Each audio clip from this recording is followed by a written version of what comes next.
मानवता की पुकार।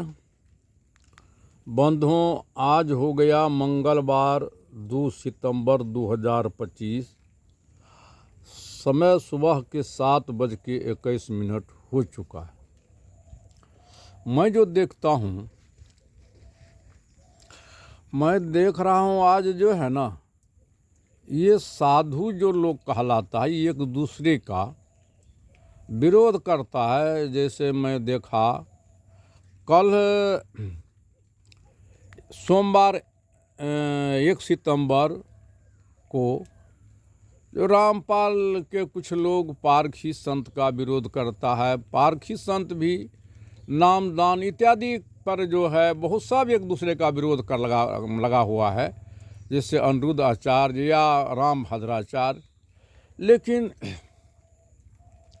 मैं इसलिए थोड़ा सा आश्चर्य में पड़ जाता हूँ। आज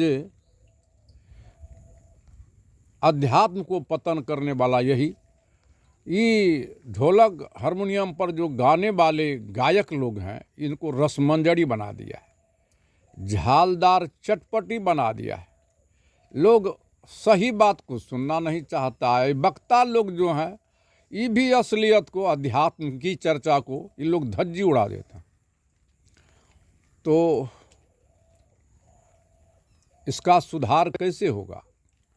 चूँकि कि सबों को सुधार के लिए प्राचीन जैसे हमारे संत सदगुरु सम्राट कबीर साहब थे शिरोमणि, तो उस गोष्ठी रखते थे जिसके लिए बड़े बड़े मच्छंदर गोरखनाथ या सर्वाजित उनके पास गोष्ठी करने के लिए जाते थे, और उसमें जो सही या सार का निर्णय ठहर जाता उसका कार्य का रूप देता था। लेकिन आज सब अलग अलग अपना नाम बरोपन के लिए या एक प्रकार का बिजनेस कहा जाए, अलग अलग ई डफली। सत्संग का मतलब होता है जब हम किसी भी मत पंथ किसी भी धर्म के लोग हों, हम सब एक साथ आवें और किसी एक एक विषय का अनुसंधान संशोधन करने के लिए वैचारिक क्रांति करें और जन अदालत में फैसला करे, जो सर्वमान हो उसका कार्य का रूप दे, तब सुधार होगा। आई कितनों हम झड़ी लगा देंगे प्रवचन से, तो इससे कुछ सुधार होने वाला नहीं, क्योंकि बारिश बहुत आई, इतना की बाढ़ आई, पानी के बेग में सब कुछ दह गए, मेर नहीं बना गया तो कोई लाभ नहीं हुआ। इसलिए आज सत्संग होता ही नहीं है। तो हम अब कोई कहता है ईश्वर नहीं है,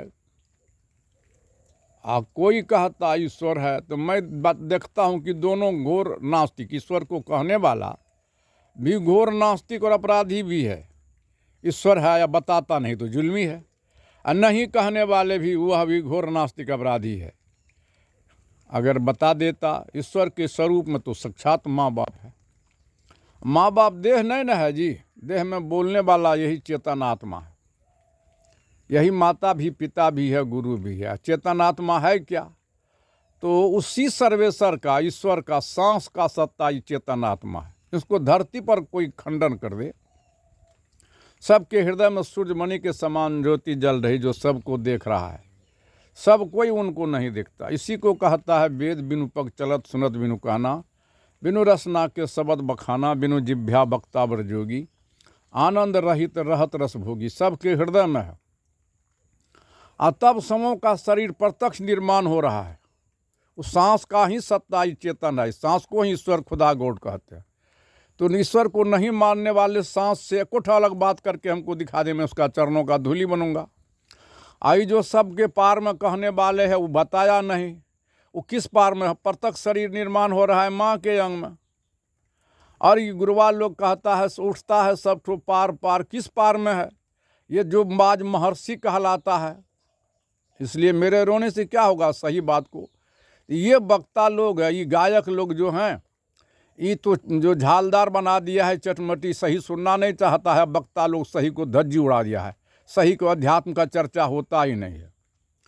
तो यही आत्मा जो है ना, सबके अंदर में वो सर्वेश्वर ईश्वर सांस का ही सत्ता चेतन आत्मा है। और यही चेतन आत्मा भी यह जो शरीर का निर्माण करती है, जैसे हम बचपन से कितना वस्त्र को पहने हैं, कितना पुराना छोड़े हैं, कितना नया धारण किए हैं, उसी प्रकार ये आत्माराम पुराना शरीर छोड़ता है, नया शरीर का निर्माण करता है। शरीर साधन से शरीर का निर्माण करता है। क्यों करता है? तो पुराना शरीर माता पिता का देह जर्जर बूढ़ा हो जाता, नया शरीर बाल बच्चे का देह करगर हो जाता। तो करगर शरीर से जर्जर शरीर का सेवा कौन करता है? पुत्र आत्मा। और सेवा कौन लेता है? पिता के देह में जो आत्मा है। पिता के देह में आत्मा नहीं तो सेवा कौन लगा? और पुत्र के देह में आत्मा नहीं तो सेवा कौन देगा? तो आत्मा ही कहीं माता है, आत्मा ही कहीं पिता है, आत्मा ही कहीं भाई है, आत्मा ही कहीं बहन है, आत्मा ही कहीं गुरु भी आत्मा ही कहीं चेला है। तो जगे हुए आत्मा सोए हुए आत्मा को जगाता है। यही आत्मा कहीं पति भी पत्नी भी है, और आत्मा ही शरीर पर तक निर्माण कर रही है। ये कण कण और घट घट में सांस को ही जीव कहते हैं, ईश्वर खुदा कहते हैं। तो सांस ही कण कण और घट घट में निर्माण कर रहा है, अनवर्त क्रिया करती है। तब हम भोजन लेते हैं, लार रस खून मांस मजा हड्डी चाम रोम, तो बीज बनता है। बीज से वृक्ष, वृक्ष से बीज, नित बनता बिगड़ता है, बनाने वाला वही सर्वेश्वर ईश्वर। सांस सांस जहाँ रुक जाएगा निर्माण वहीं रुक जाएगा। सांस ही परम बिंदु है, बिंदु में ही द्वंद है, दोनों रूप पेड़ पौधा जड़ के सारे, हम आप सांस के सारे। तो साक्षात परम बिंदु के रूप में घर में माता पिता है, विस्तार में क्या जाऊंगा, माता पिता है। तो आज जो माँ भरण पोषण पालन करता, सारा संपत्ति का अधिकार बना देता है, एको बार मंच पर माता पिता का नाम नहीं लेता। अब प्रत्यक्ष निर्माण हो रहा माँ के अंग में, और वहाँ कुदरत को माँ के गर्भ में गुप्त कमरे में बालों बाल बनाने में भूल नहीं हुआ।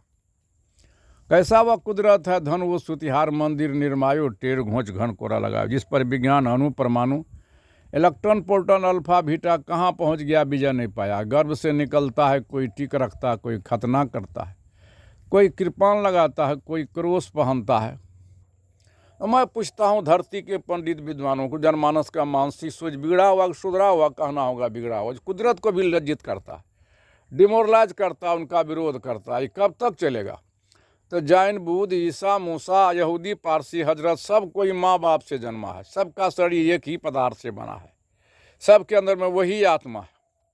तो ये आत्मा हिंदू है कि मुसलमान है, सिख है कि ईसाई है, असमों का संबंध उसी कुदरत से। सांस है, हिंदू है कि मुसलमान है, सिख है कि ईसाई यहूदी पारसी, सबका शरीर भौतिक पदार्थ से बना। ये गुरु लोग कितना बड़ा जुल्म करता, कितनों पर वचन, तन का परिचय मन का परिचय, आत्म ज्ञान का बोध करा देता। संसार में जुल्म होता ही नहीं। तो गर्भ से निकलता है ये पगले की तरह, कोई कहता है बोल बम जय श्री राम, गुरुदेव गुरु महाराज माँ बाप ताक पर, माता पिता हेमान पत्थर भगवान, फोटो गुरु हो जाता है। कहिए तो साक्षात देवता कहीं है, ईश्वर कहीं है, पार में ईश्वर कहीं मिलेगा बता दे। आज महर्षि कहलाने लगा, अब सब बैठता है पागल, किस पार में बता दे, मैं उसका चरणों का धूलि बनूंगा। प्रत्यक्ष शरीर निर्माण हो रहा माँ के घर में, तो प्रत्यक्ष का प्रमाण होगा। तो इसको सुनने वाला कोई नहीं है। अध्यात्म को ये गुरुवाल लोग लुप्त कर देता है। तो अध्यात्म मीन्स होता है जो आत्मज्ञान का बोध होता है। अध्यात्म दर्शन है, राजनीतिक कर्म है, भौतिक आनंद है।